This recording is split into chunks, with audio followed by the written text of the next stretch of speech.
अरे भाई सुना क्या, इस बार इंटरनेट पे फिर से तहलका मच गया और इस बार तहलके का नाम है इस्माइल दरबार। ये नाम सुनते ही हमारे दिमाग में म्यूजिक आने लग जाता है, जैसे कि हम दिल दे चुके सनम या फिर देवदास। लेकिन आज जो बात है ना, वो सुर की बात नहीं होने वाली है, गाने बजाने की बात नहीं होने वाली है। इस बार जो कंट्रोवर्सी है वो बहुत ही ज्यादा डिफरेंट है, मेरे चैनल से रिलेटेड है, इसलिए मैंने सोचा इस वीडियो के ऊपर एक बार जरूर से वीडियो बनाऊं, अपना थॉट रखूं कि इसके बारे में मेरा क्या विचार है।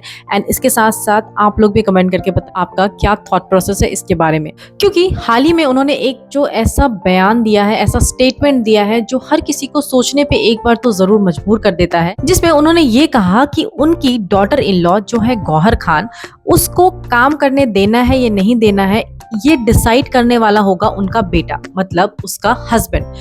कहीं उन्होंने ये नहीं बोला कि एज अ मदर वो डिसाइड कर सकती है, या फिर कहीं उन्होंने ये नहीं बोला कि दोनों मिलकर डिसाइड करेंगे। उन्होंने सीधा ये बोला कि हस्बैंड का काम होता है वाइफ काम करे या ना करे ये डिसाइड करना। और फिर बस क्या था, सोशल मीडिया पूरा फट गया। थोड़ा सा बैकग्राउंड जान लेते हैं। गौहर खान हम सब जानते हैं, बिग बॉस में आई हुई हैं। उनके हस्बैंड है जैद दरबार, जिनसे उनकी शादी हुई थी 2020 में। इस्माइल दरबार जैद दरबार के फादर हैं, गौहर खान के हैं फादर इन लॉ। जब भी आप उनके रील्स देखोगे ना, तो आपको ऐसा लगेगा कि बिल्कुल एकदम परफेक्ट फैमिली है उनकी, मतलब perfect family goals, perfect couple goals. अगर आप रील्स देखेंगे तो आपको ऐसा ही लगेगा, बट ये एक स्टेट में पूरा खेल ही पलट दिया। बात करते हैं कि आखिर इस्माइल दरबार ने ऐसा क्या कहा। बोला, मेरी बहू काम करती है या नहीं करती है इसके बारे में मैं कुछ नहीं बोल सकता, बट अगर मेरी डॉटर इन लॉ काम कर रही है तो उसको रोकने का हक सिर्फ मेरे बेटे को है। साथ साथ उन्होंने रेफरेंस देते हुए ये भी कहा कि मेरी वाइफ ने भी अपना अच्छा खासा करियर छोड़ दिया अपने बच्चे के लिए अपने शादी के बाद, और उसको वो सबसे बड़ा सेक्रीफाइस या फिर बलिदान बोल रहे हैं। सिंग ऑन द केक ये था कि उन्होंने ये कहा कि वो अपने बेटी का या फिर अपने डॉटर इन लॉ का काम नहीं देखते। उनकी बेटी जो अनम दरबार है वो भी रील्स बनाती है, डांस रील्स बनाती है। उनका बेटा आवेश दरबार वो भी डांस रील्स बनाता है। इनफैक्ट उनकी जो होने वाली बहू है नगमा मिराजकर, वो भी ऐसे डांस वीडियोस या फिर रील्स बनाती रहती है। तो वो कहते हैं कि मैं बाकी लोगों का काम इसलिए नहीं देखता, मैं बेटी और बहू का काम इसलिए नहीं देखता हूँ कि अगर मैं कुछ ऐसा देख लूँ तो शायद मेरा मूड खराब हो जाए और उसके बाद फिर फैमिली में कुछ हॉट डिस्कशन हो जाए। उनकी जो डॉटर इन लॉ है गौहर खान का काम उन्हें जनरली इसलिए पसंद नहीं आता क्योंकि कई बार वो सेंशुअस काम कर देती, क्योंकि वो एक पुराने ख्याल के इंसान है, तो हो सकता है उनको वो काम पसंद ना आए। अब आप ही बताइए कि ये कोई बात होती है क्या? आप अपने बहू के काम को देखना नहीं पसंद कर सकते, आप अपने सोच को रिफॉर्म नहीं कर सकते, बल्कि अगर मैं आपको ये बताऊं कि सोच की अगर मैं बात करूं तो ऐसा नहीं है कि वो बहुत ही पुराने जमाने के हैं, उन्होंने हमेशा हर चीज सही ही किया है। उन्होंने अपनी फर्स्ट वाइफ, अगर आप उनकी फर्स्ट वाइफ को देखेंगे, आवेश दरबार की माँ को देखेंगे, तो क्या आपको लगता है कि वो एक ऐसी लेडी है जो बात नहीं मानती होगी, जो कभी रिबेलियस नेचर दिखाया होगा, या फिर जिन्होंने सेक्रीफाइस नहीं किया होगा? एज अ वाइफ वो एक बिल्कुल परफेक्ट वाइफ मटेरियल अगर जैसा बोला जाता है वैसी है। बट इस्माइल दरबार ने क्या किया? दूसरी लड़की के साथ चीट किया, बिना बताए उसके साथ शादी किया, एंड तो उनकी अभी करंट वाइफ है, एंड फर्स्ट वाइफ को 4 बच्चों के साथ छोड़ दिया। एंड वो आदमी आ करके ये बोल रहा है कि उसको अपनी बहू और अपनी बेटी का काम पसंद नहीं आता है, इसीलिए वो देखता नहीं। मैं एक बात बोलना चाहूंगी, अगर कोई इंसान ये बोलता है ना कि उसके हस्बैंड को हक है अपनी वाइफ को ये बोलने का कि वो काम करे या ना करे या लाइफ में वो क्या करे, तो एक तरीके से उस लड़की के लाइफ का रिमोट उसके हस्बैंड के हाथ में है। क्या ये बात सही है? गौहर खान को हम सब जानते हैं, वो कितनी आउटस्पोकन है, तरीके से अपना पॉइंट वो रखती है। क्या आपको लगता है कि वो बात मानेगी?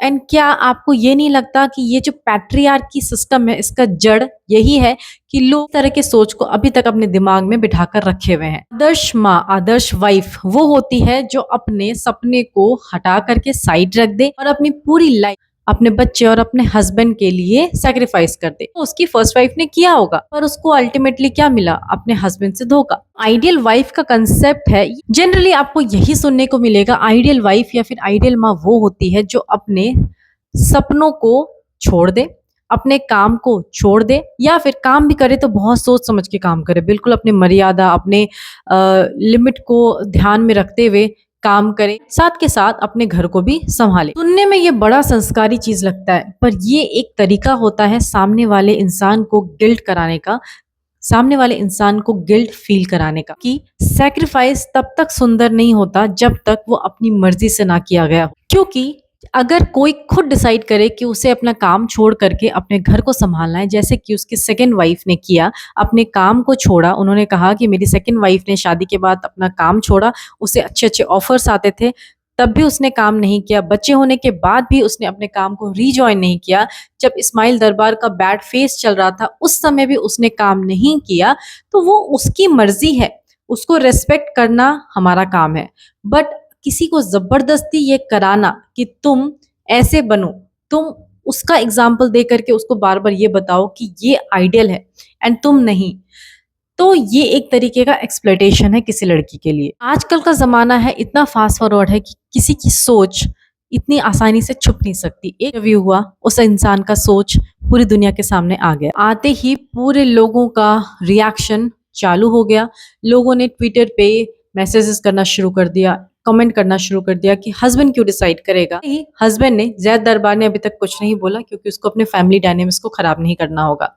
गौहर खान ने अभी तक कुछ नहीं बोला क्योंकि उसको भी अपने इन-लॉज़ के साथ अपने रिश्ते को उस तरीके से पब्लिकली डिस्कस नहीं करना होगा। पर जो लोग हैं, कॉमन पीपल हैं जो ये इंटरव्यूज़ देखते हैं, का रिएक्शन बिल्कुल सही और बिल्कुल न्यूट्रल है। मैं अपनी बात करूँ, अगर हम अपनी बात करें, तो हर जनरेशन की अपनी सोच होती है, ये हम जानते हैं। किसी को किसी तरीके से हम ब्लेम नहीं कर सकते। इस पर्सन ने इंटरव्यू दिया है इस्माइल दरबार, उसका जनरेशन बिल्कुल अलग था, उसकी अपब्रिंगिंग, उसकी फैमिली वैल्यूज़ बिल्कुल अलग होगी। पर सोच अगर पुरानी है, फिर भी क्या उसको बिना सवाल किए हम फॉलो कर सकते हैं? अगर हमारे दिमाग में सवाल आएँगे, तो हम सवाल पूछेंगे इसको लेकर के, उस सोच को लेकर के, और पूछना भी चाहिए क्योंकि हम सबके पास अपना माइंड होता है, हम सबके पास अपना दिमाग होता है। तो क्वेश्चन अगर आ रहा है तो क्वेश्चन पूछना बिल्कुल सही चीज़ होती है। पहले के ज़माने में शायद औरतें सिर्फ़ घर सँभालती थी, उनका सिर्फ़ यही काम था।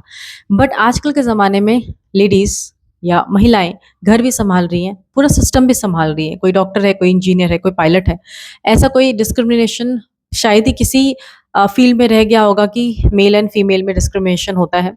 ऑल्दो हर तरीके से हर जेंडर, चाहे मेल हो चाहे फीमेल हो, अपने कैपेसिटी के हिसाब से अपना-अपना टाइम देता है, अपना-अपना काम कर रहा है। अगर कोई लेडी काम कर रही है एंड उसके साथ ये लगा दिया जाए कि ये आइडियल वाइफ नहीं है, या फिर अगर आइडियल वाइफ है तो उसको ऐसा होना चाहिए, तो फिर आइडियल हस्बैंड का डेफिनेशन क्या होता है? आइडियल हस्बैंड का डेफिनेशन क्या सिर्फ ये है कि वो बैठ करके जज करे? मेरे हिसाब से आजकल की आइडियल वाइफ या फिर आइडियल मॉम वही है जो अपने करियर और अपनी फैमिली को बैलेंस बनाकर चल सके।